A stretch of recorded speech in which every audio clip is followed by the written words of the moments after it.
Hello दोस्तों, स्वागत है आप सभी का पढ़ने पढ़ाने के इस मैसेज में। मैं अंकुर मिश्रा आप लोग के लिए फिर से एक बार नया टॉपिक लेके आया हूँ।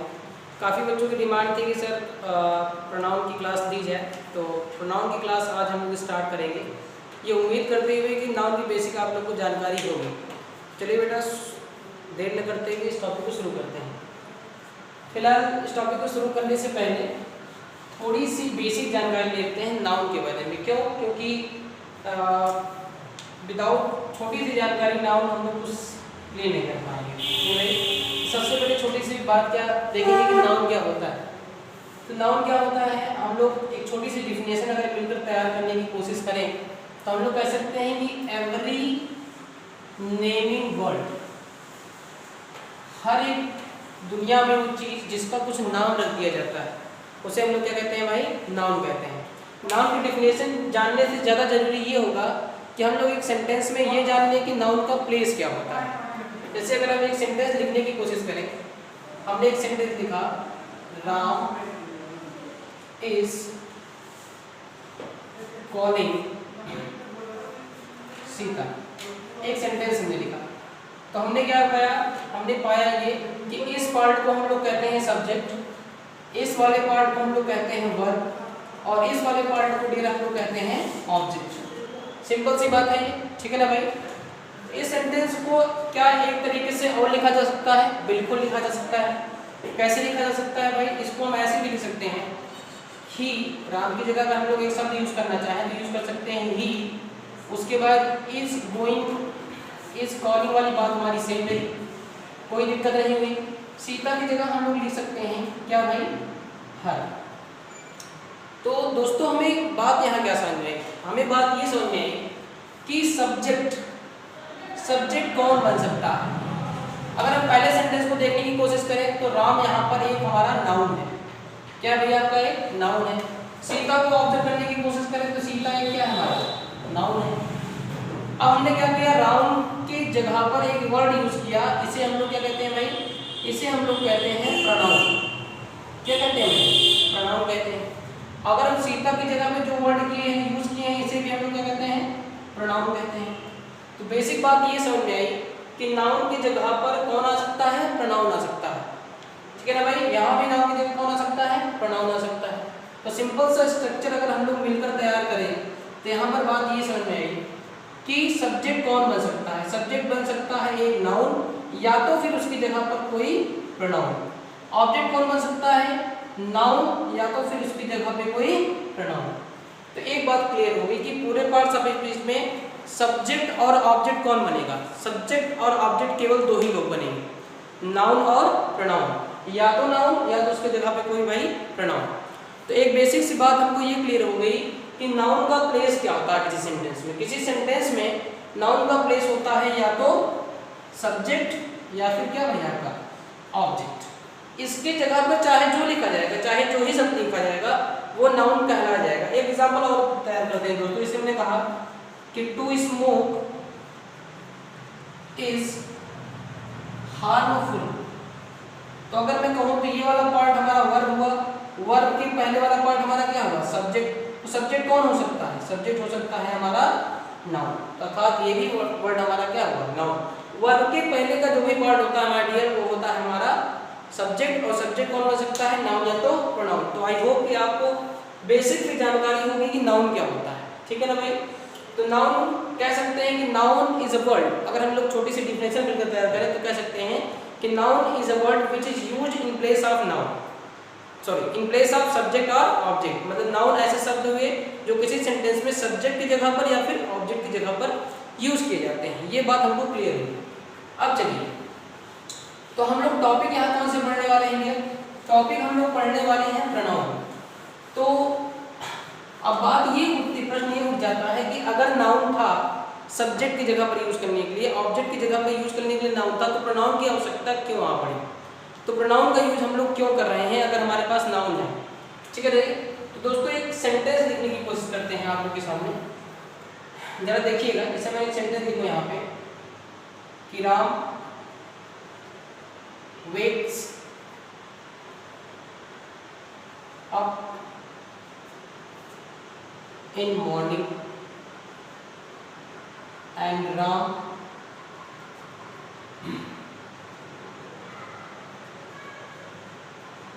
brushes his teeth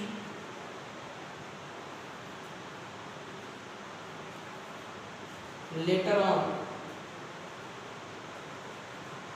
Ram goes to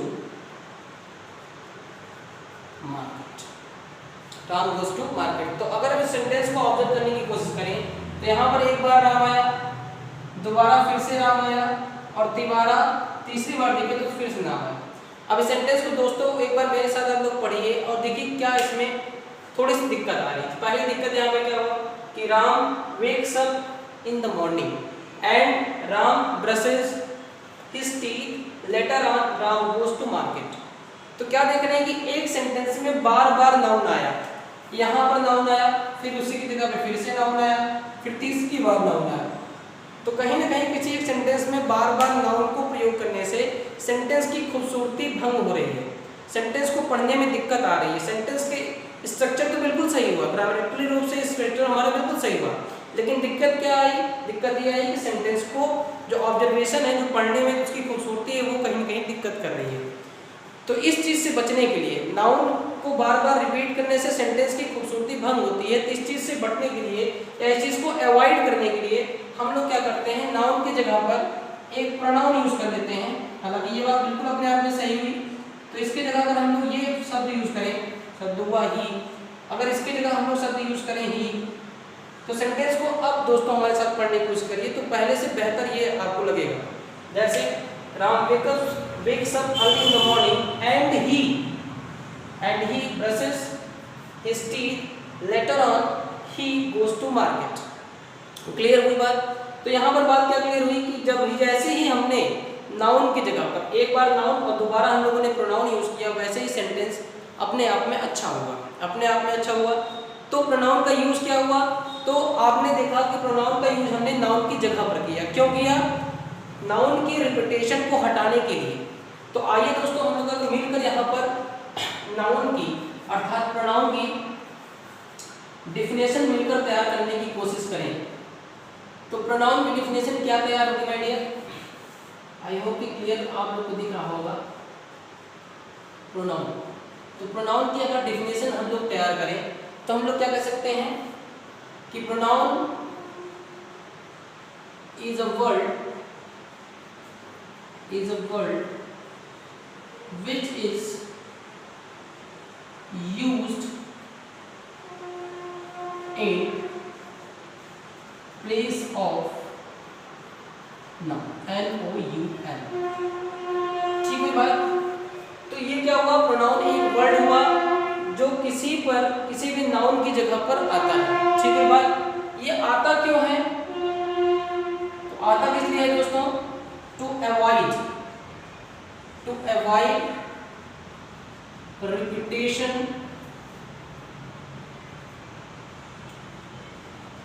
repetition of noun। ठीक हुई बात? मतलब अवॉइड करने के लिए, क्या अवॉइड करने के लिए? Repetition of noun. नाउन की रिपीटेशन को अवॉइड करने के लिए हम लोग प्रोनाउन को उसकी जगह पर यूज करते हैं। ठीक हुई बात?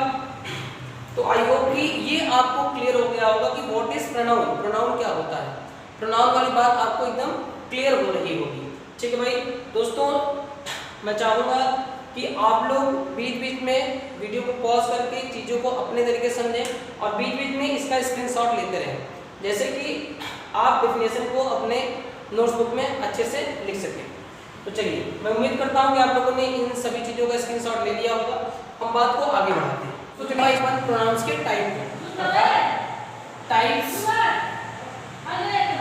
ऑफ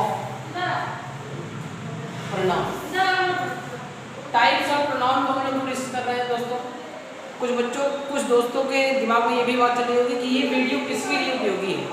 कि वीडियो बेटा सभी वनडे एग्जाम के लिए, ऑल वनडे एग्जाम्स, ठीक है ना भाई, चाहे वो एसएससी का हो, चाहे बैंक का हो, चाहे स्टेट लेवल की किसी भी वैकेंसी में आपका इंग्लिश पूछी जाती हो, चाहे किसी भी हाई कोर्ट वगैरह में पूछी जाती हो, तो हम लोग बेसिक टू हाई लेवल लेके चलेंगे।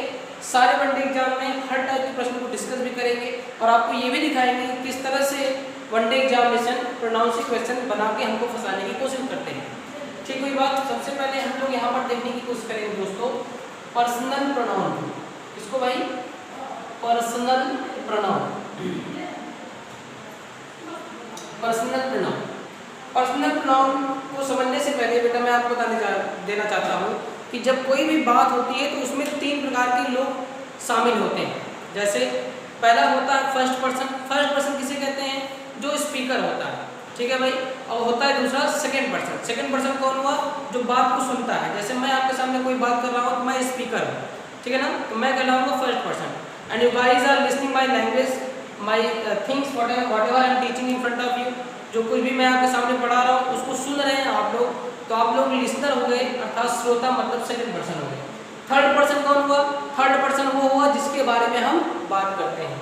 ठीक हुई बात। तो पर्सनल प्रोनाउन 3 टाइप के होते हैं, फर्स्ट पर्सन, सेकंड पर्सन और थर्ड पर्सन। फर्स्ट पर्सन में किसको किसको रखा जाता है दोस्तों? फर्स्ट पर्सन में रखा जाता है आई को और वी को। ठीक हुई बात। अगर आई को हम जानने की कोशिश करें तो आई है यहाँ पर सब्जेक्टिव केस। इसका ऑब्जेक्टिव केस क्या हुआ दोस्तों? इसका ऑब्जेक्टिव केस हुआ मी।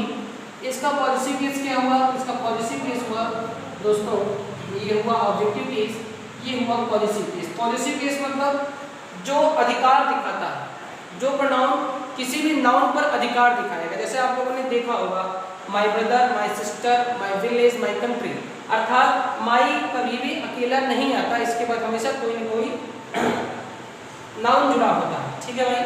इसी तरह से अगर वी को देखने की कोशिश करें तो वी का ऑब्जेक्टिव केस क्या हुआ दोस्तों? अस। इसका पॉजिटिव केस क्या हुआ? आर। ठीक हुई बात। अब इसी तरह से हम लोग सेकंड पर्सन की बात करें तो सेकंड पर्सन कौन है भाई? आप लोग हैं। ठीक है भाई। तो यू हुआ, यू का ऑब्जेक्टिव केस क्या हुआ दोस्तों? यू ही हुआ। इसका पॉजिटिव केस क्या हुआ दोस्तों? Are, sorry your. अब हम लोग थर्ड पर्सन की बात करें दोस्तों तो थर्ड पर्सन में किसको रखा गया? ही का ऑब्जेक्टिव केस क्या हुआ भाई? हिम। इसका पॉजिटिव केस क्या हुआ भाई? हिज। ठीक हुई बात। इसी तरह से अगर सी को देखने की कोशिश करें तो सी, इसका ऑब्जेक्टिव केस हुआ हर और पॉजिटिव केस भी क्या हुआ दोस्तों? हर। ठीक हुई भाई। अगली बात देखें इट। इट का ऑब्जेक्टिव केस दोस्तों इट और इसका पॉजिटिव केस इट्स। आखिरी दोस्तों दे। दे का ऑब्जेक्टिव केस क्या हुआ भाई? देम और पॉजिटिव केस क्या हुआ भाई? दे। ठीक हुई बात। चलिए अब थोड़ी सी कुछ और बातों को जानने की कोशिश करते हैं। इसमें छोटी छोटी बातें जो हैं उसको देखने की कोशिश करते हैं। देखिए समस्या नंबर 1 यहाँ पर आती है। बच्चों को एक कंफ्यूजन होती है कि सर YOU यहाँ भी लिखा हुआ है और YOU यहाँ भी लिखा हुआ है, तो हम लोग अगर किसी सेंटेंस में लिखा हुआ है तो कैसे जानेंगे कि ये सब्जेक्टिव केस वाला यू है या फिर ऑब्जेक्टिव केस वाला यू है? क्योंकि देखने में ये लोग एक ही जैसे हैं। तो आइए इस कंफ्यूजन को पहले क्लियर करते हैं। तो कंफ्यूजन को मैं आपको यहाँ बताने की कोशिश करता हूँ।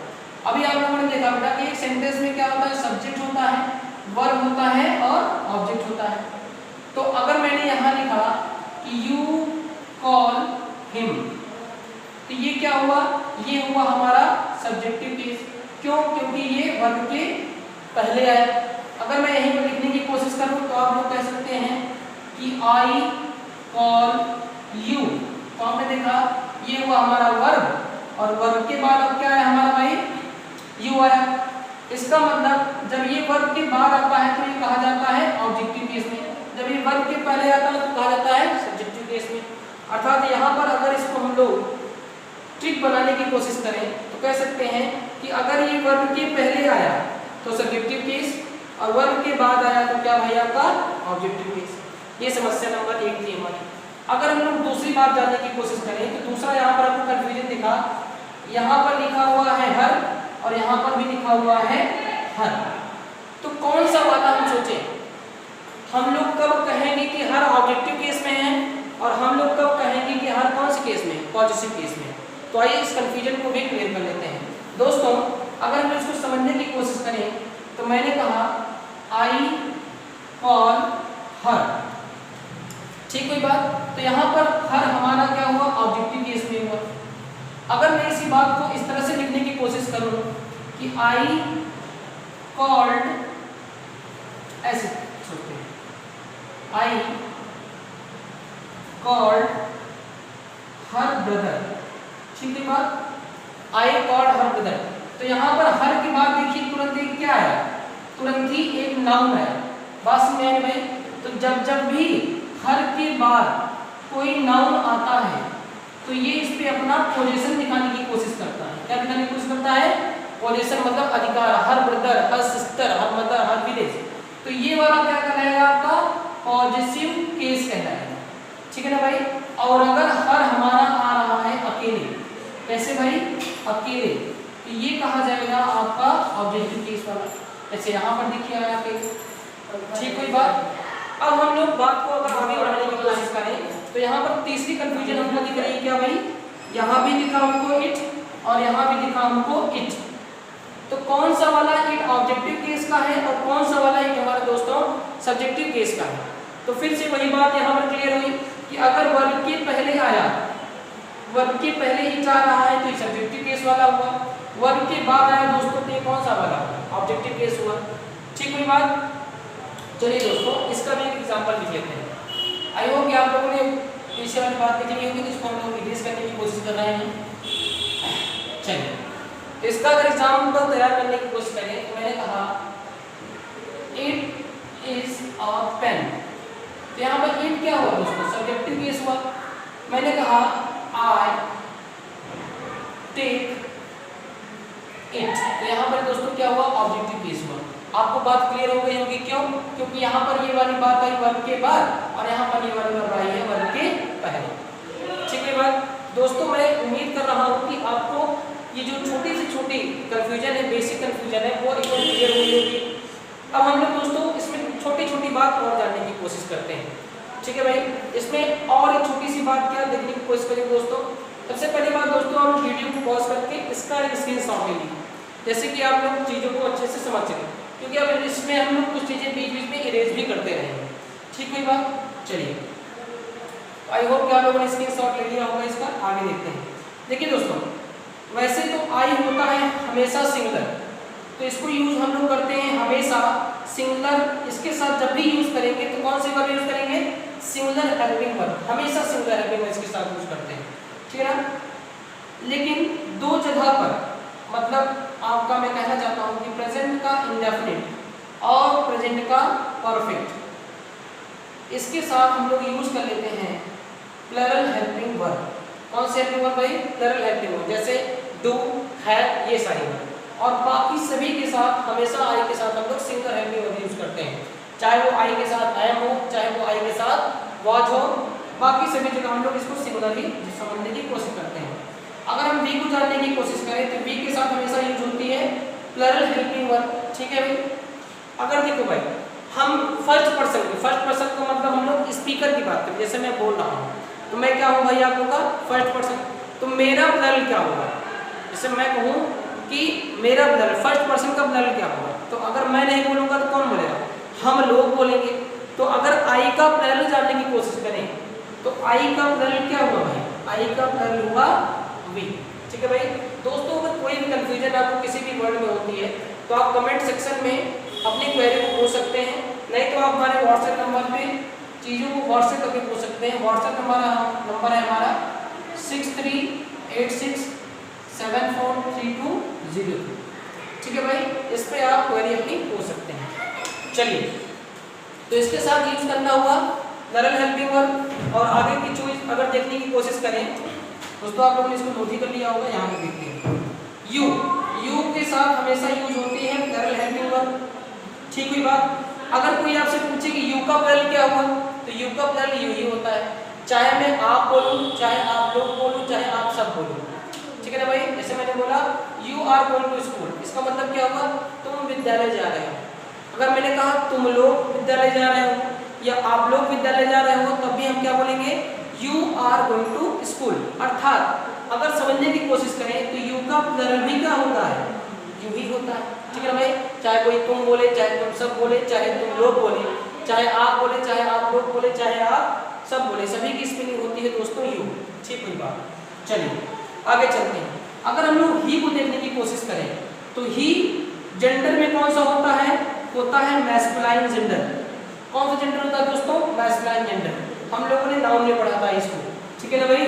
तो ही हुआ मैस्कुलाइन जेंडर, इसके साथ यूज होता है हमेशा सिंगुलर हेल्पिंग वर्ब।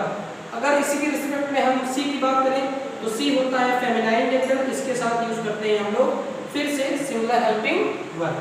ठीक हुई बात दोस्तों। चलिए इट की बात करें तो इट बेटा एक न्यूट्रल जेंडर की तरह भी यूज होता है और लिविंग के साथ भी होता है। फिलहाल हम इट को और गहराई से आगे वाली क्लासों में पढ़ेंगे, ठीक है ना भाई। फिलहाल अभी आपकी जानकारी के लिए इतना जानना जरूरी है कि इट के साथ जब भी हम लोग यूज करेंगे तो यूज करेंगे सिंगुलर हेल्पिंग वर्ब। ठीक हुई बात। चलिए अच्छा दोस्तों एक बात और हम लोग सोचते हैं, अगर मैंने कहा कि राम स्कूल जा रहा है, ठीक है भाई, तो हमने कहा Ram is going to school. हमने कहा राम की जगह पर एक प्रोनाउन बोला वह स्कूल जा रहा है, तो हम बोलेंगे he is going to school. अगर मैंने कहा कि राम, मोहित और सुरेश स्कूल जा रहे हैं, तो हम लोग क्या बोलेंगे, Ram comma Mohit and Suresh are going to school. बोलो बात सही नहीं। इसका मतलब यहाँ पर 3 नाउन होने की वजह से हमने आर लिखने की कोशिश की, ठीक है ना भाई। तो अब बताइए इन तीनों को अगर हमको प्रोनाउन से रिप्लेस करना है, किससे रिप्लेस करना है? जैसे आपने राम को ही से रिप्लेस किया, तो ऐसे अगर इन तीनों नाउन को मतलब राम, मोहित और सोहन को रिप्लेस करना हुआ तो उसके लिए कौन सा प्रोनाउन यूज करेंगे? तो तुरंत आपकी बात में दिमाग में क्या आएगी कि उसके जगह सर हम लोग बोल देंगे दे, मतलब वे सब स्कूल जा रहे हैं। तो आप क्या बोलने की कोशिश करेंगे, they are going to school. अर्थात अगर कोई आपसे पूछे ही का प्लूरल क्या होता है, तो ही का प्लूरल होता है माय डियर दे। इसी तरह से मैं कहूँ कि सीता, गीता और सुषमा स्कूल जा रही है, इसके जगह प्लूरल क्या होगा, इसके जगह प्रोनाउन आप लोग क्या यूज करेंगे, प्लूरल में दे का ही यूज करेंगे। तो इसी तरह से इट का प्लूरल भी क्या होता है, दे होता है। अर्थात आपसे कोई पूछे ही का प्लूरल तो आप बोलेंगे दे, इट का प्लूरल तो दे, सी का प्लूरल तो दे। ठीक है भाई, ये बात क्लियर है। चलिए दोस्तों, आई होप कि आप लोगों ने इन सब चीजों को नोट किया होगा। चलिए अब देखिए, तो हमने कुल मिलाकर बात क्या जाना कि यहाँ पर ये वाली जो हमारी बात है पूरी, ये वाली बात हुई हमारी कौन, ये वाली बात हुई हमारी स्पीकर। जैसे मैं कौन हुआ, ये आपका फर्स्ट पर्सन, कौन हुआ, फर्स्ट पर्सन। इसी तरह से अगर हम लोग यू को जानने की कोशिश करें तो यू हमारा कौन हुआ भाई, यू हमारा हुआ सेकेंड पर्सन, अर्थात लिसनर, LISTNER। ठीक हुई बात, लिसनर हुआ। और बाकी सभी ये जो आप देख रहे हैं, ये जो बात है ये है हमारे थर्ड पर्सन। ये कौन हुए भाई, हमारे थर्ड पर्सन। थर्ड पर्सन को हम लोग बोलते हैं my dear non active person, non active person, अर्थात जो हमारे बातचीत में शामिल नहीं होता है। दोस्तों यहाँ तक की बात हम लोगों ने देखी, छोटी छोटी बातें देखी कि पर्सनल प्रोनाउन में हम लोग क्या क्या डिस्कस कर सकते हैं या इसकी बेसिक बातें क्या क्या हुई। अब दोस्तों हम लोग कुछ प्रश्नों के माध्यम से इसको समझने की कोशिश करेंगे कि कोई भी वन डे एग्जाम हमें किस तरह से पर्सनल प्रोनाउन में फंसाने की कोशिश करता है और यहाँ कैसे प्रश्न बनते हैं। दोस्तों चलिए मैं आपके सामने कुछ प्रश्न लिखूंगा, आप लोग क्या करेंगे, प्रश्नों को ध्यान से देखेंगे, वीडियो को पॉज करके प्रश्नों को पहले खुद सॉल्व करने की कोशिश करेंगे। उसके बाद मैं 1 बाय 1 हर क्वेश्चन को डिस्कस करूंगा और उस क्वेश्चन के पीछे लॉजिक क्या है उसको भी डिस्कस करते हुए चलूंगा। ठीक है बात, चलिए आई होप कि आप लोगों ने स्क्रीनशॉट इससे निकाल लेके नोट कर लिया होगा।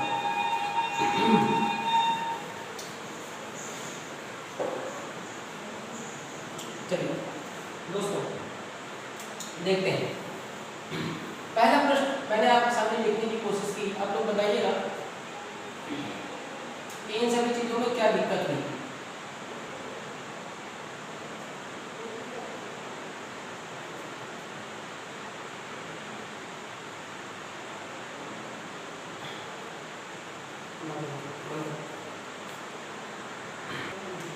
दोस्तों आपके सामने ये प्रश्न है, ठीक है भाई। सबसे पहले दोस्तों आप क्या करेंगे, वीडियो को पॉज करेंगे, वीडियो को पॉज करने के बाद इन सभी प्रश्नों को अपने तरीके से सॉल्व करने की कोशिश करेंगे। जब प्रश्नों को आप अपने सॉल्व करेंगे तो दोस्तों आपको कहीं ना कहीं दिक्कत होगी, दिक्कत के बाद चीज़ों को मिलना, अर्थात मेरे कहने का मतलब ये कि जब भूख लगी हो तो खाने का अलग ही मजा होता है। ठीक हुई बात। तो दोस्तों आप क्या करेंगे, वीडियो को पॉज करेंगे और प्रश्नों को अच्छी तरह से सॉल्व करने की कोशिश करेंगे। उसके बाद हम और आप मिलकर देखेंगे कि यहाँ पर वन टेक एग्जाम किस तरह से फंसाने की कोशिश करता है और इनको हम लोग कैसे सॉल्व कर सकते हैं। ठीक है दोस्तों, तो इसका आप स्क्रीनशॉट लेके इसको सॉल्व करने की कोशिश करिए। वीडियो को पॉज करिए और लीजिए। चलिए ठीक है, तो आई होप कि दोस्तों आप लोगों ने इसका स्क्रीनशॉट ले ही लिया होगा। लेने के बाद इसको अपने से वीडियो को पॉज करके सॉल्व करने की कोशिश किया होगा। अब देखिए दोस्तों, हम लोग मिलकर इसको सॉल्व करने की कोशिश करते हैं कि इसके पीछे का लॉजिक क्या है। सबसे पहला लॉजिक दोस्तों हम ये तैयार करेंगे। अभी जो सबसे बेसिक पॉइंट हम लोगों ने सीखा, किसी सेंटेंस में सबसे पहले लिखा होता है सब्जेक्ट, फिर लिखा होता है वर्ब और फिर लिखा होता है हमारे दोस्तों ऑब्जेक्ट। वर्ब के बाद अगर सब्जेक्ट कोई नाउन बन के आ रहा है दोस्तों तो कोई दिक्कत ही नहीं है, लेकिन अगर इसकी जगह पर आ रहा है कोई प्रोनाउन तो प्रोनाउन आता है हमेशा सब्जेक्टिव केस में। ठीक हुई बात।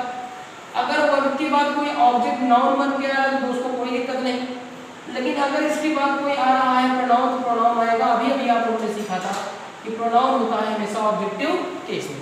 तो पहला सेंटेंस अगर दोस्तों हम लोग देखने की कोशिश करें तो यहाँ पर लिखा हुआ था वर्ब और वर्ब के पहले लिखा हुआ है प्रोनाउन, तो प्रोनाउन के हिसाब से ये बात गलत हुई और यहाँ पर होना चाहिए था आई। ठीक हुई बात। इसी के बाद दोस्तों देखिए यहाँ पर हिम लिखा हुआ है जो कि बात बिल्कुल सही है, अर्थात ये वाली बात हमारी बिल्कुल सही है क्योंकि ऑब्जेक्टिव केस में है। ठीक है बात। आगे चलते हैं दोस्तों। तो फिर हमने दोस्तों क्वेश्चन नंबर 2 में लिखा तो ये हुआ वर्ब और वर्ब के बाद यहाँ पर होना चाहिए था हमारा ऑब्जेक्टिव केस। तो यहाँ पर हम लोगों ने इसको सुधारने की कोशिश की और हम लोगों ने लिखा यहाँ पर है।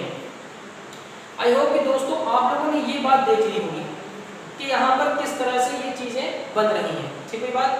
अब देखिए दोस्तों, इसको आप लोग नोट करते हुए चलिएगा क्योंकि स्पेस कम होने की वजह से इसको हम लोग मिटाते हुए चलेंगे। क्वेश्चन नंबर 1 और 2 हम मिटाने की कोशिश कर रहे हैं तो आप लोग इसको नोट कर लिए होंगे, मैं उम्मीद कर रहा हूँ।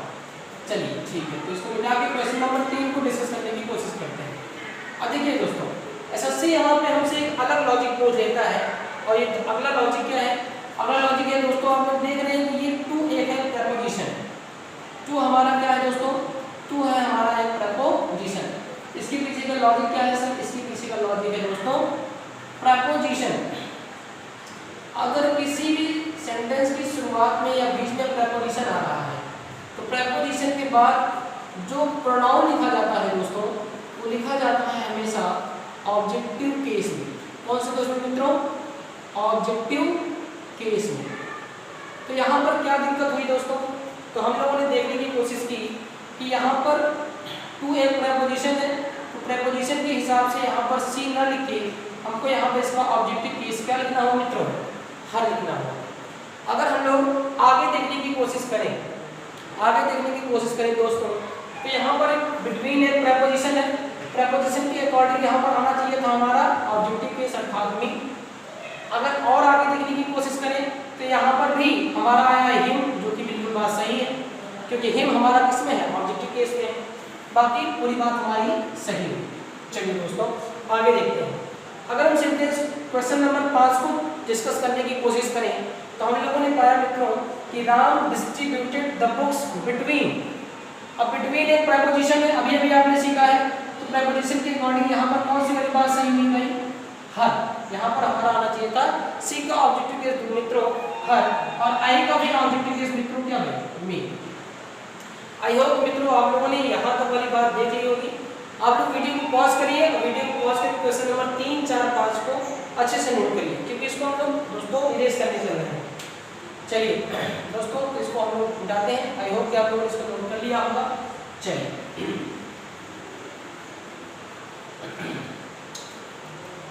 चलिए अब देखते हैं दोस्तों क्वेश्चन नंबर 6 को। तो क्वेश्चन नंबर 6 में क्या लॉजिक तैयार हुआ मित्रों? यहाँ पर एक वर्ड है लाइक। ये बहुत ज्यादा परेशान करता है हमारे एग्जामिनेशन में। कई बार यहाँ से एसएससी सीजीएल में सेशन में आप पेपर उठा के देखेंगे तो क्वेश्चन की यहाँ पर भरमार है। समझ रहे दोस्तों? तो आइए इस वर्ड को आज एकदम क्लियर ही कर लेते हैं कि आज के बाद तुम यार मुझे परेशान नहीं कर पाओगे। तो देखिए दोस्तों इसके पीछे का लॉजिक क्या है। ये जो वर्ड है मेरा दोस्तों, ये जो वर्ड है लाइक, ये दो तरह से बिहेव करता है। पहला तो बिहेव करता है ये वर्ब की तरह। अगर दोस्तों ये किसी सेंटेंस में वर्ब की तरह आता है तो इसका मतलब होता है टू एडोर। क्या होता है दोस्तों? To adore. टू एडोर का मतलब होता है दोस्तों पसंद करना। क्या होता है भाई? पसंद करना। जैसे इसका हम लोग मिलकर एग्जाम्पल लिखने की कोशिश करें तो हम लोग कह सकते हैं कि आई लाइक यू, एक एग्जाम्पल हो गया। हमने कुछ कोई भी देखिए यहाँ वर्ब की तरह यूज हुआ ये, ठीक हुई बात। अब देखिए भाई अगर हम इसका दूसरा रूप देखें दोस्तों तो ये यूज होता है किसी भी सेंटेंस में प्रेपोजिशन की तरह। किसकी तरह भाई? प्रेपोजिशन की तरह। अगर दोस्तों ये किसी सेंटेंस में प्रेपोजिशन की तरह यूज हो रहा है तो इसका मतलब होता है की तरह। क्या होता है भाई? इसका मतलब होता है की तरह या की जैसा, ठीक हुई बात। और आप लोग दोस्तों ये भी जान रहे हैं कि प्रेपोजिशन के बाद हमेशा लिखा जाता है ऑब्जेक्टिव केस, ठीक हुई बात। तो यहाँ पर देखिए ये दोस्तों क्या आया, आई लाइक, और लाइक यहाँ पर आया है प्रेपोजिशन की तरह। तो इस हिसाब से तो मित्रों यहाँ पर हमारी बात क्या सही हुई, यहाँ पर मी की जगह हमको क्या लिखने की कोशिश हुई, आई की जगह क्या लिखना हुआ, हमें मी लिखना हुआ। चलिए ठीक है। अब देखिए दूसरी बात यहाँ पर जो दोस्तों सीखनी है कि ये जो वर्ब आती है, ये क्या आती है भाई? वर्ब आती है, ये आती है पहले सब्जेक्ट के अकॉर्डिंग। तो पहले सब्जेक्ट के अकॉर्डिंग सी के अकॉर्डिंग यहाँ पर आना होगा किसको भाई? हैज को, ठीक हुई बात। अगर दोस्तों कोई भी क्वेरी है तो आप बेधड़क हमारे व्हाट्सएप नंबर पे या कमेंट सेक्शन में कोई भी अपना प्रश्न आप पूछ सकते हैं, ठीक है बात। चलिए इसी तरह से दोस्तों आई होप कि आप लोगों ने इसको नोट कर लिया होगा। आगे चलते हैं, क्वेश्चन नंबर 6 को हम डिस्कस करने चलते हैं। आप लोग वीडियो पॉज करके इसको नोट कर लीजिए, ठीक है? ठीक है, चलिए क्वेश्चन नंबर 6 को मिटाना होगा। अब देखते हैं दोस्तों, इसी तरह एक वर्ड है हमारा एक्सेप्ट। एक्सेप्ट ये जो वर्ड है बेटा, ये भी यूज होता है किसी सेंटेंस में यदि प्रेपोजिशन की तरह। किसकी तरह भाई? प्रेपोजिशन की तरह। तो इसका मतलब निकल के आता है के अलावा। क्या निकल के आता है मित्रों? के अलावा। तो देखिए दोस्तों यहाँ पर दिक्कत क्या हुई, यहाँ पर एक्सेप्ट एक प्रेपोजिशन है, तो प्रेपोजिशन के अकॉर्डिंग मी वाली बात बिल्कुल सही हुई, कोई दिक्कत नहीं है। तो दिक्कत कहाँ हुई मित्रों? दिक्कत हुई एंड में। क्यों? क्योंकि जो अभी भी हम लोगों ने सीखा कि जो वर्ब आती है वो पहले सब्जेक्ट के अकॉर्डिंग आती है। तो इसके हिसाब से हम लोगों ने यहाँ पर इसे लिखने की कोशिश की, क्योंकि सी एक सिंगल है वर्ब। चलिए दोस्तों आगे देखते हैं। अब फिर से देखिए दोस्तों, लाइक हमारा प्रेपोजिशन हुआ, प्रेपोजिशन के हिसाब से मी वाली बात बिल्कुल सही हुई, लेकिन दिक्कत कहाँ होगी मित्रों? दिक्कत हो गई हैव के साथ, क्योंकि सी के अकॉर्डिंग हमारा यहाँ पे आना क्या चाहिए भाई मित्रों? हैज आना चाहिए। तो यहाँ पर हम लोगों ने क्या लिखने की कोशिश की? हैज लिखने की कोशिश की। तो यहाँ पर हम लोगों ने मिलकर तैयार किए 3 नियम, जिससे हमारी ये क्वेश्चन नंबर 8 तक सॉल्व हुई। क्वेश्चन नंबर 8 तक आप देख लीजिएगा, वीडियो को पॉज करके इसको नोट कर लीजिएगा। अब क्वेश्चन नंबर 9 पे चलते हैं। आई होप कि आप लोगों ने इसको नोट कर लिया होगा, ठीक है दोस्तों? आगे चलते हैं। अब देखना ये हुआ दोस्तों, क्वेश्चन नंबर 9 को अगर हम डिस्कस करने की कोशिश करें तो एक्सेप्ट एक हमारा प्रेपोजिशन है, तो प्रेपोजिशन के हिसाब से यहाँ पर सी वाली बात गलत हो गई, यहाँ पर आना क्या चाहिए था मित्रों? हर। अच्छा दोस्तों यहाँ पे एक दिक्कत और होगी, यहाँ पर लिखना चाहिए था हमें दे, THOI, तो इसको हमें देख लीजिएगा, ठीक है ना भाई? अच्छा दे के हिसाब से यहाँ पर क्या दिक्कत होगी दोस्तों? दे के हिसाब से यहाँ पर फिर आना चाहिए था हमारा वन, ठीक हुई बात? चलिए इसको नोट कर लीजिए दोस्तों। आगे चलते हैं क्वेश्चन नंबर 10 की तरफ। क्वेश्चन नंबर 10 की तरफ चलते हैं। तो एक देखिए, अगर हम लोग देखने की कोशिश करें तो एक वर्ड है हमारा एंड नॉट। एंड नॉट बेटा जो एक्सेप्ट का मतलब होता है, अर्थात एंड नॉट बराबर होता है किसके भाई? एक्सेप्ट के। अर्थात दोनों का मतलब क्या होता है? दोनों का मतलब होता है के अलावा। और एंड नॉट भी हमारा यूज किया जाता है किसी सेंटेंस में एक प्रेपोजिशन की तरह। किसकी तरह भाई? प्रेपोजिशन की तरह। तो अगर दोस्तों ये प्रेपोजिशन हुई बात, तो प्रेपोजिशन की यहाँ से क्या होना चाहिए भाई? यहाँ पर हमारा होना चाहिए सी का ऑब्जेक्टिव केस हर होना चाहिए, पहली बात। दूसरी बात मित्रों के ही हिसाब से यहाँ पर क्या होना चाहिए? है वाली बात हमको अच्छी नहीं लगी, यहाँ पर होना चाहिए भाई हैज। आई होप कि आपको एक एक बात बहुत ही अच्छे से क्लियर हो रही होगी, सारी बात आपको एकदम बेहतरीन क्लियर हो रही होगी। आगे चलते हैं दोस्तों, आगे वाले क्वेश्चन नंबर 11 को डिस्कस करने की कोशिश करें। इसको दोस्तों नोट कर लीजिएगा, आपको वीडियो पॉज करके, ठीक है? चलिए क्वेश्चन नंबर दोस्तों अगर हम लोग 11 को देखने की कोशिश करें तो यहाँ पर पढ़ना आ रहा है हमारा बट, ठीक है बात? चलिए बट को देख लेते हैं। बट वर्ड जो है ये दो तरह से यूज होता है मित्रों। एक तो यूज होता है ये कंजंक्शन की तरह, किसी सेंटेंस में ये आता है किसकी तरह, कंजंक्शन की तरह। अगर दोस्तों ये कंजंक्शन की तरह किसी सेंटेंस में आता है तो ये दिखाता है कॉन्ट्राडिक्शन। क्या दिखाता है भैया आपका, कॉन्ट्राडिक्शन। कॉन्ट्राडिक्शन का मतलब क्या हुआ मित्रों, विरोधाभास। क्या भाई, विरोधाभास मतलब विरोध दिखाता है किसी सेंटेंस। जैसे एग्जांपल समझने की कोशिश करें कि I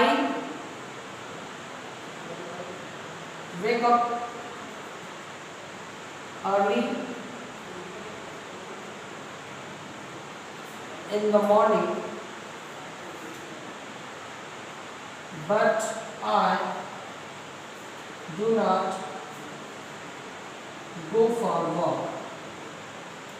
ठीक है मित्रों, देखिए यहाँ पर बट क्या हुआ, कंजंक्शन की तरह यूज हुआ। ठीक है ना भाई, विरोधाभास। I wake up early in the morning, मैं सुबह देरी उठता हूँ, लेकिन मैंने तुरंत कॉन्ट्राडिक्शन किया, विरोध किया किस चीज का भाई, but I do not go for walk, लेकिन मैं मॉर्निंग वॉक के लिए नहीं जाता हूँ। कई लोग की आदत होती है, रोज सुबह उठेंगे भाई, अपना अलार्म बजा बंद किए, उसके बाद फिर जाते ही नहीं है। तो यहाँ पर क्या हुआ, बट एक कंजंक्शन की तरह यूज हुआ। कभी कभी मित्रों ये बट यूज हो जाता है प्रेपोजिशन की तरह। इसकी तरह भाई, प्रेपोजिशन की तरह।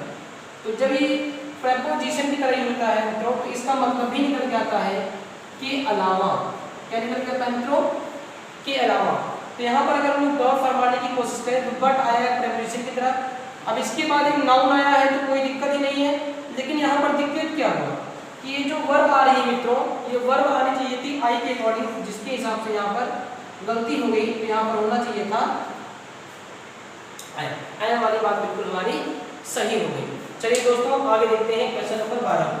वीडियो को पॉज करके मित्रों आप लोग इसको नोट कर लीजिएगा, ठीक है। चलिए अब क्वेश्चन नंबर 12 की तरफ चलते हैं मित्रों। क्वेश्चन नंबर 12 क्या कहना चाहता है, क्वेश्चन नंबर 12 ये कहना चाहता है मित्रों कि कुछ वर्ब, ये भी हमारा एक प्रपोजिशन ही है, कुछ वर्ब ऐसी होती हैं जिनके साथ अगर हम लोग प्रपोजिशन यूज कर देते हैं तो वो पूरी तरह प्रपोजिशन का तरह ही काम करने लगते हैं। जैसे अगर हम लोग उन वर्ब को डिस्कस करने की कोशिश करें तो सबसे पहला वर्ड तो आपके सामने दिख ही रहा है, हुआ लेड बाई। इसी तरह से एक वर्ड है हमारा बेटा असिस्टेड बाई। क्या हुआ भाई, असिस्टेड बाई। इसी तरह से एक वर्ड है हमारा नोन टू। ये सारे ऐसे वर्ड हैं जो किसी भी सेंटेंस में यूज हो जाते हैं किसकी तरह है, प्रपोजिशन की तरह मित्रों। ठीक हुई बात। तो प्रेपोजिशन की तरह इनका यूज होना होगा। तो प्रेपोजिशन की तरह अगर ये दोस्तों यूज हो रहे हैं तो देखते हैं कि अगर ये प्रेपोजिशन है तो इसके अकॉर्डिंग यहाँ पर क्या वाली बात सही हुई, यहाँ पर होना चाहिए था मी, और यू के अकॉर्डिंग मित्रों यहाँ पर सही होना चाहिए था आर। ठीक है बात। आई होप कि मित्रों आपको ये सारी बात बहुत ही अच्छे से समझ में आई होगी। हर एक्सप्लेन हमने किया है, नोट्स को बहुत ही बेहतर तरीके से बनाए और आगे भी जाने की कोशिश करें। थोड़ा सा हमें टॉपिक को और डिस्कस करना चाहेंगे यहाँ पर मित्रों। आई होप कि आप लोगों ने इसको नोट कर लिया होगा, सारी बातें आप लोग नोट कर लिए होंगे। प्रेपोजिशन में कुछ हम लोग और देखेंगे कि लाइक के अलावा क्या सब कुछ और भी प्रेपोजिशन हैं जो आ जाती हैं और हमको सेंटेंस में परेशान करने की कोशिश करते हैं। तो बिल्कुल मित्रों कुछ प्रेपोजिशन है, आइए उनको देख लेते हैं। तो वो कौन कौन सी प्रेपोजिशन हुई मित्रों, उसको देखने की कोशिश करें। तो वीडियो को पॉज करके आप पहले इसका स्क्रीनशॉट ले लीजिए, फिर आगे चलते हैं। ठीक है बात, चलिए आप लोग ले लीजिए। ठीक है मित्रों, तो आप लोगों ने इसको ले लिया होगा इसका स्क्रीनशॉट। अब हम आगे चलते हैं, इस प्रेपोजिशन को थोड़ा सा और डिस्कस करते हैं, उसके बाद क्लास को यहीं पे समाप्त करते हुए अगली क्लास में हम लोग इसको डिस्कस करेंगे। तो थोड़ा सा ये आगे देख लेते हैं बस।